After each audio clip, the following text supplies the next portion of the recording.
Bom, gente, eu vou mostrar para vocês agora, isoladamente, cada um desses transportes passivos, tá?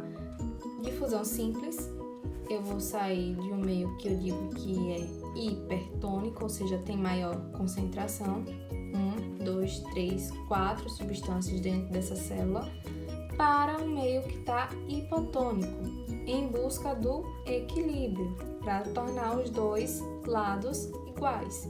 Então, eu sempre saio do hiper pro hipo, tá? Um exemplo desse na prática é o caso dos alvéolos, que são partes que ficam lá nos pulmões e vai realizar a troca gasosa com os vasos sanguíneos, tá? O alvéolo, ele vai estar com maior concentração de oxigênio, porque quando a gente inspira, o oxigênio entra, tá? Então, é um meio hipertônico. Já o vaso sanguíneo, ele vai estar pobre em oxigênio, então ele vai estar hipotônico, tá? Difusão facilitada, como eu já falei para vocês, tem a presença de uma proteína que vai acelerar esse transporte, essa entrada de algumas substâncias, tá? Vai facilitar essa passagem. Só que essa facilitação tem uma limitação, tá? Vocês percebam aqui no gráfico, a facilitada é essa parte rosa. Ela acelera, tá vendo que ela começa a subir primeiro do que a difusão simples, só que vai chegar em determinado momento que ela vai se manter constante. Só que essa arrancada do início já vai permitir a passagem de muitas dessas substâncias que demorariam mais se fosse por meio de difusão simples. A osmose, gente, como eu já falei a vocês, a gente vai olhar o solvente. Por exemplo, eu tenho um aquário. Nesse aquário eu tenho água doce e eu coloco um peixe que é marinho. Qual é a concentração de sal que eu vou ter nesse meio? É dentro do peixe ou fora do peixe? Lembrando que a água doce é aquela água que tem a presença de menos sais, vamos dizer assim, quando comparado a uma água salgada, tá? Então, o osmose, ele vai ser ao contrário, ele vai sair do meio que é hipo para o meio que é hiper. Então, o sal vai puxar a água para dentro do peixe. Esse peixe vai começar a inchar e vai chegar a um determinado tempo que ele vai acabar morrendo, tá? Então, o hiper, eu tenho mais concentração de uma determinada substância e o hipo é menor concentração, tá? Tem outros exemplos aqui que acontecem e é super comum, por exemplo, na salada.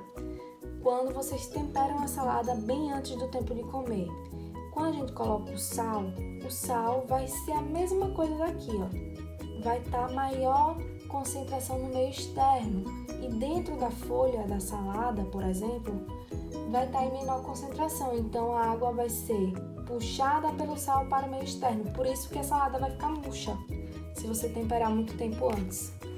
Já a carne, acontece a mesma coisa. A carne, antigamente, quando não tinha geladeira, algum material de armazenamento, o sal era muito utilizado para conservar essa carne.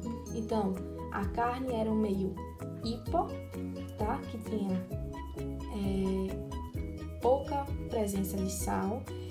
E o meio externo, quando eu colocava sal, ficava hiper. Então, a água sai e isso vai fazer com que conserve esse alimento. Porque a água é o ambiente úmido em si, ele vai ser propício a ter micro-organismos. Então, se eu tiro a água de dentro da carne, eu vou evitar que essa carne estrague, tá? A mesma coisa a lesma ou o caso dos sapos, tá? Tem gente que é muito malvadinho e joga sal em cima desses animais, né? Do sapo e da lesma. E faz com que esses animais que têm uma respiração cutânea acabem perdendo água e morrendo, tá? E não consigam respirar. Transporte ativo é aquele transporte que vai ter gasto de energia, vai ter a presença de proteínas transportadoras, que são as ATPases, e vai ser contra o gradiente de concentração, tá certo? Então, aqui eu tenho um exemplo paramécio, que é um ser que vive em água doce, tá? Ele é todo ciliadinho, tá vendo? presença de cílios, e dentro dele vai ter maior concentração do que fora, tá? Então, o caminho natural seria a água sair de fora dele para dentro dele, tá? Então, o caminho natural é sempre do hipo para o hiper, graças à osmose. Mas esse C aqui, ele tem uma camada, a membrana plasmática dele é uma membrana muito fina.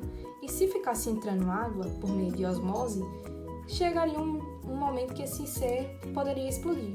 Então, ele se adaptou, ele tem aqui a presença de uma organela, que é um vacúolo contrátil, que vai ficar expulsando, tirando esse excesso de água dentro desse C. E esse tirar vai acabar tendo um gasto de ATP, um gasto de energia, porque vai ser contra o gradiente de concentração, tá? Tá indo contra essa entrada de água. Então, eu tô saindo do caminho natural, então eu vou ter um gasto de energia, tá? Outro exemplo, quando a gente fala de transporte ativo, é a bomba de sódio e potássio, tá? Que vai ser importante para a respiração celular, a síntese, que é uma produção de proteínas, e também para transmitir os impulsos nervosos. Aqui eu tenho um meio extracelular, que é fora da célula, e o meio intracelular, tá? O casinho aqui é o meu potássio, e o Na mais seria o sódio, tá?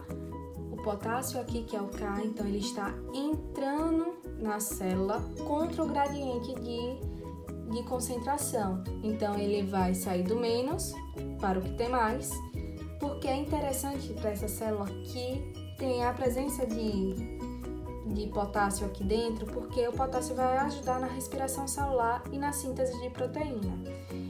E já o sódio, ele vai ser expulso da célula contra o gradiente de concentração, então vai estar tendo um gasto de energia aqui. Outro tipo de transporte ativo é o transporte em bloco ou em massa, tá? Que vai transportar moléculas grandes. Eu divido esse transporte em endocitose e exocitose.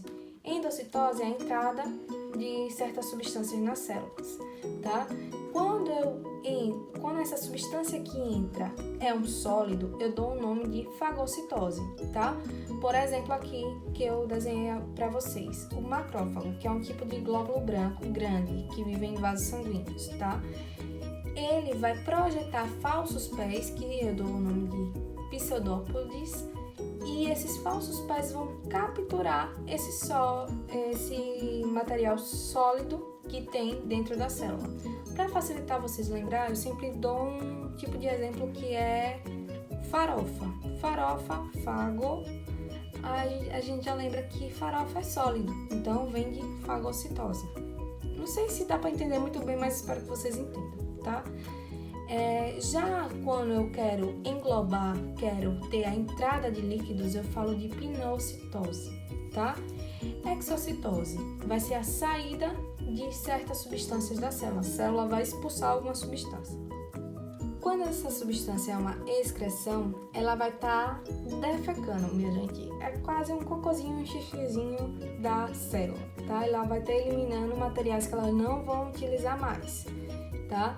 Então, eu estou excretando substâncias que não servem mais para a célula, tá? Quando eu falo de secreção, vai ter uma diferença. Secreção, eu estou falando que a célula está liberando algumas substâncias como hormônios e também glicose, coisas que ela não vai utilizar mais.